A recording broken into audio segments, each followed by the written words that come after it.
We usually think of infidelity as something physical. A secret text thread. A hotel room. A name you weren't supposed to know. But there's another kind of betrayal that happens in millions of relationships, one that almost never gets called what it is. It doesn't involve another person. It involves a hidden credit card. A secret bank account. A small lie about how much something cost. Psychologists have a name for it: financial infidelity. Surveys from financial behavior researchers have found that a significant share of adults in relationships admit to hiding a purchase, an account, or a debt from their partner, and many say it did as much damage to trust as a physical affair would have. Today we're going to look at what it actually is, why smart, honest people do it, and what it means for a relationship when money becomes the thing you hide instead of the thing you share. Financial infidelity isn't just about lying about how much money you have. It shows up in smaller, quieter ways. Hiding a purchase. Downplaying a debt. Keeping a secret account just in case. Telling a partner something cost less than it did. Spending money you agreed to save. None of these involve another person in the romantic sense. But researchers who study financial infidelity describe it as a breach of an agreement to be transparent with someone you've chosen to build a life with. And that's why the amount of money isn't always the most important part. The real damage can come from what the hiding communicates. I didn't trust you enough to be honest. Or maybe I didn't trust myself enough to have an honest conversation with you. Here's what surprises most people. Financial infidelity is rarely about simply wanting more money, or wanting to deceive a partner out of malice. Most of the time, it's about avoiding a conversation that feels too uncomfortable to have. Someone grew up in a house where money meant fighting, so they learned to keep their spending invisible. Someone feels shame about debt they brought into the relationship, so instead of disclosing it, they manage it quietly and hope it resolves itself. Someone wants a small piece of independence, a purchase, a plan, a financial identity, that doesn't have to be negotiated with anyone else. None of these reasons make the hiding harmless. But they explain why financial infidelity can happen between people who love each other and aren't trying to sabotage the relationship. It's avoidance wearing the costume of deception. And that distinction matters, because it changes what actually needs to happen to repair it. This isn't always a character problem. Sometimes it's a conversation the couple never learned how to have safely. And there's another distinction that's important here. Privacy isn't automatically financial infidelity. You can have something financially private without being deceptive. A birthday gift you're secretly buying for your partner is private.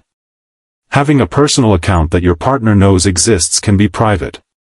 The problem begins when information is deliberately hidden because revealing it would violate an agreement, conceal a serious financial reality, or prevent your partner from making informed decisions about your shared life. That's the difference between having some financial privacy and creating a financial secret. Relationship researcher John Gottman has spent decades studying how couples argue, and his work has shown that many recurring conflicts in long-term relationships involve deeper differences in values that don't have simple solutions. Money is one of the most common areas where those differences appear. But when a couple fights about money, they're rarely just fighting about numbers. They're fighting about who gets to feel safe. Who gets to feel free. Who gets to decide what responsible means? Who gets to make decisions without asking permission? Money can represent security to one person and freedom to another. It can represent love, responsibility, independence, control, or fear.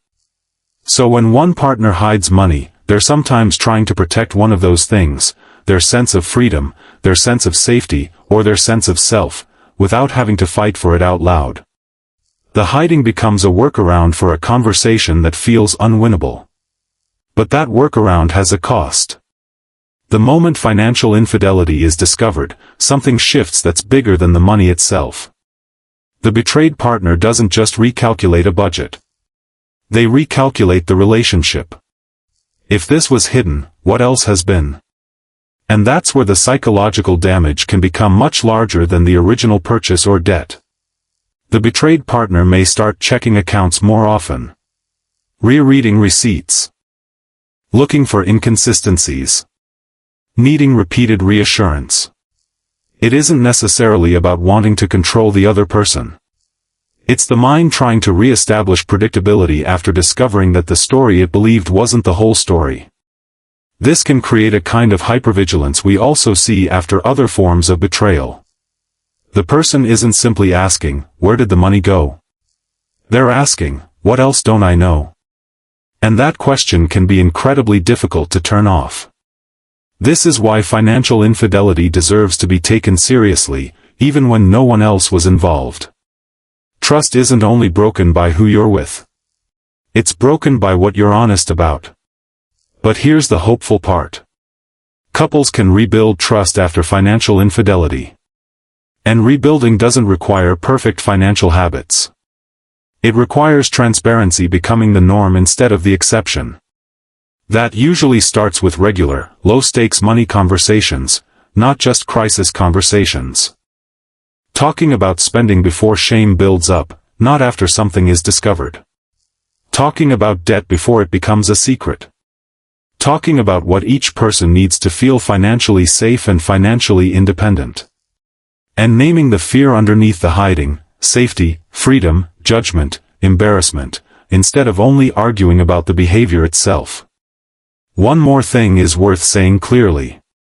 Someone who hid money because they were avoiding conflict is not necessarily dealing with the same problem as someone who hid money because they don't respect their partner. The first may be a pattern of avoidance that can be unlearned. The second may be a deeper pattern of deception that deserves much closer attention. Knowing which one you're dealing with is part of the repair itself. Because the goal isn't to create a relationship where nobody ever makes a financial mistake. The goal is to create a relationship where mistakes don't have to become secrets. The goal isn't a perfect budget. It's an honest one. Financial infidelity rarely starts with an intent to betray. It often starts with a small, private decision to avoid a hard conversation. But over time, those small avoidances can add up to something that feels just as painful to discover as any other kind of secret. The relationships that recover aren't the ones where money suddenly stops being complicated. They're the ones where both people decide that being fully known, bank account included, matters more than being comfortable. Because there's a deeper question underneath almost every money fight. Are we actually arguing about the money? Or are we arguing about what the money means? That's what we'll look at in the next video.